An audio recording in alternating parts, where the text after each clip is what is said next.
Solve the equation, check for extraneous solutions. Now in this case you are given an equation and they give you the solutions.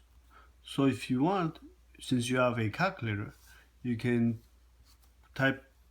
substitute 1 and type in the whole expression using your fraction margin addition and see which one gives you 1. And plug in a 2, see if it gives you 1. Or plug in a 4, see if it gives you a 1. Plug in a 3 and see if it gives you a 1. That's one way of doing it, see if they give the solutions. The proper way of doing this is to be able to get rid of the denominators by multiplying by the lowest common multiple or lowest common denominator. In this case, I want to cancel my denominators. I want to cancel the p minus 3. So therefore, I need to multiply each of those fractions by p minus 3. I also want to cancel the p. Now remember that this p is not going to cancel this p because this p is with the negative 3. Therefore, I need another p. I'm going to multiply each of the components. I'm going to multiply the left hand side by p and p minus 3 and the right hand side by p and p minus 3. On the left, I'm just going to multiply each of the components, p minus 3, and I'm multiplying the numerators. p minus 3, and the 1 by p and p minus 3.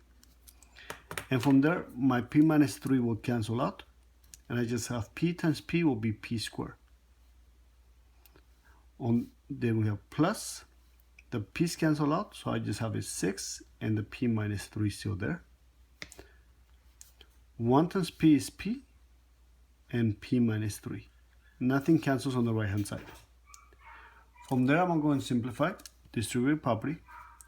P squared plus 6p minus 18, p squared minus 3p. I'm not going to move anything that has a p to the left. If it doesn't have a p, so since I see that there's a square, I'm going to move everything to the left. Minus p squared plus 3p. There's nothing left on the right, so it'll be equal to 0, and that's what we're trying to do. In this case, the p squares cancel.